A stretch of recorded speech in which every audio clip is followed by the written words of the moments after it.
हाय पिलाମାନେ ମୁଁ ସୌମ୍ୟ ସ୍ୱାଗତ କରୁଛି ସୌମ୍ୟ ଷ୍ଟଡି କ୍ଲାसेसକୁ।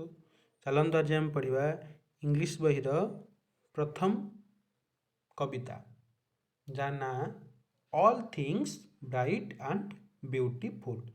ଏଇ ଅଲ୍ ଥିଙ୍ଗସ୍ ବ୍ରାଇଟ୍ ଆଣ୍ଡ ବ୍ୟୁଟିଫୁଲ୍ର ଅର୍ଥ ହେଉଛି କ'ଣ? ସମସ୍ତ ଜିନିଷ ଉଜ୍ଜଳ ଏବଂ ସୁନ୍ଦର।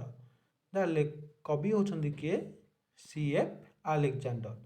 C.F. ଆଲେକ୍ଜାଣ୍ଡରଙ୍କର ପୁରା ନାମ ପିଲେ କ'ଣ? ସିସିଲ୍ ଫ୍ରାନ୍ସିସ୍ ଆଲେକ୍ଜାଣ୍ଡର। ତ ଚାଲନ୍ତୁ ପିଲେ କବିତାଟି ଆରମ୍ଭ କରିବା ପୂର୍ବରୁ ଫାଷ୍ଟ କବିଙ୍କ ବିଷୟରେ କିଛି ଜାଣିବା। Cecil Frances Alexander was born in Dublin, Ireland in 1818। Cecil Frances Alexander ଆୟାରଲାଣ୍ଡରେ ଡବ୍ଲିନ୍ ନାମକ ସହରରେ 1818 ମସିହାରେ ଜନ୍ମଗ୍ରହଣ କରିଥିଲେ। She is a famous hymn writer and poet. ସେ ଥିଲେ ଜଣେ ପ୍ରସିଦ୍ଧ ହାଇମ୍ନି ହେଉଛି ପିଲାମାନେ ଜଣଙ୍କ ବିଷୟରେ ପ୍ରଶଂସା କରିକି ଯେଉଁ ଗୀତ ଗାନ କରାଯାଏ ତାକୁ ହାଇମ୍ନି କୁହାଯାଏ। ସେଥିରୁ ଥିଲେ ଲେଖକ ଏବଂ ଜଣେ କବି ଥିଲେ। ହର୍ ଫେମସ୍ ୱାର୍କସ୍, ତାଙ୍କର କେତେକ ପ୍ରସିଦ୍ଧ ପୁସ୍ତକ ହେଉଛି କ'ଣ? Hymn for children, Christmas carol, once in royal David city, verses for holy season. ସେ ଚାରିଟି ପୁସ୍ତକ ତାଙ୍କର ପ୍ରସିଦ୍ଧ ଥିଲା। This poem is included in hymn for children. ଏହି କବିତାଟି ହାଇମ୍ ଫର୍ ଚିଲଡ୍ରେନ୍ ନାମକ ପୁସ୍ତକରୁ ଆସିଅଛି। ଚାଲନ୍ତୁ ଆମେ କବିତାଟିକୁ ବର୍ତ୍ତମାନ ପଢ଼ିବା। All things bright and beautiful, all creatures great and small, all things wise and wonderful, the Lord God made them all। ତେବେ ସମସ୍ତ ଜିନିଷ ଉଜ୍ଜଳ ଏବଂ ସୁନ୍ଦର। All creatures great and small, ସମସ୍ତ ପ୍ରାଣୀମାନେ। ପିଲାଟି କ୍ରିଏଚର୍ସ ମାନେ ହେଲା କ'ଣ? ପ୍ରାଣୀମାନେ। କ'ଣ ନା ବୃହତ, ଗ୍ରେଟ୍ ଆଣ୍ଡ ସ୍ମଲ୍ କ୍ଷୁଦ୍ର, ସମସ୍ତ ପ୍ରାଣୀମାନେ ବୃହତ ଏବଂ କ୍ଷୁଦ୍ର। All things wise and wonderful, wise ଅର୍ଥ ପିଲେ ବିଜ୍ଞ, ୱଣ୍ଡରଫୁଲ୍ ଅର୍ଥ ହେଲା ଚମତ୍କାର ବା ଆଶ୍ଚର୍ଯ୍ୟ। ସମସ୍ତ ଜିନିଷ ବିଜ୍ଞ ଅଟନ୍ତି ଏବଂ ଆଶ୍ଚର୍ଯ୍ୟ ମଧ୍ୟ ଅଟନ୍ତି।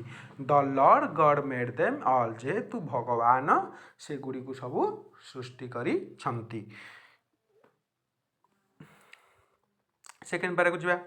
Each little flower that opens, each little bird that sings, he made their glowing colours, he made their tiny wings. Each little flower that opens, ପ୍ରତ୍ୟେକ ସୁନ୍ଦର ପ୍ରସ୍ଫୁଟିତ ଫୁଲରେ, he made their glowing colours, ସେ କ'ଣ କରିଛନ୍ତି? ଈଶ୍ୱର ଉଜ୍ଜ୍ୱଳ ରଙ୍ଗ ଭରି ଦେଇଛନ୍ତି। Each little bird that sings, ପ୍ରତ୍ୟେକ ସୁନ୍ଦର ଗାୟକ ପକ୍ଷୀ ଦେହରେ, ହି ମେଡ୍ ଦେୟାର ଟିନି ୱିଙ୍ଗସ୍, କ୍ଷୁଦ୍ର କ୍ଷୁଦ୍ର ଡେଣାମାନ ଖଞ୍ଜି ଦେଇଛନ୍ତି। ଟିନି ଅର୍ଥ ପିଲା ହେଲେ ଛୋଟ, ୱିଙ୍ଗ ମାନ ଅର୍ଥ ଡେଣା। The purple headed mountain, the river running by, the sunset and the morning, that brightness of the sky।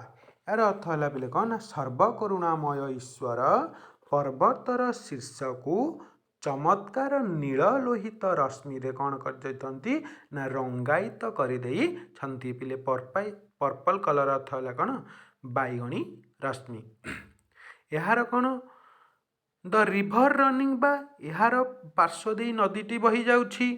The sunset and the morning, ଏବଂ ସେ ସନ୍ଧ୍ୟାରେ ପଶ୍ଚିମ ଆକାଶରେ ଉଜ୍ଜ୍ୱଳ ସୂର୍ଯ୍ୟାସ୍ତ ଓ ପ୍ରଭାତରେ ପୂର୍ବ ଆକାଶରେ ଉଜ୍ଜ୍ୱଳ ସୂର୍ଯ୍ୟୋଦୟ ସୃଷ୍ଟି କରିଛନ୍ତି।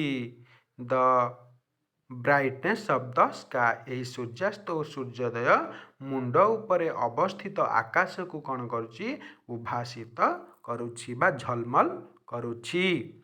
ଦ cold wind in the winter, the pleasant summer sun, the ripe fruit in the garden, he made them everyone.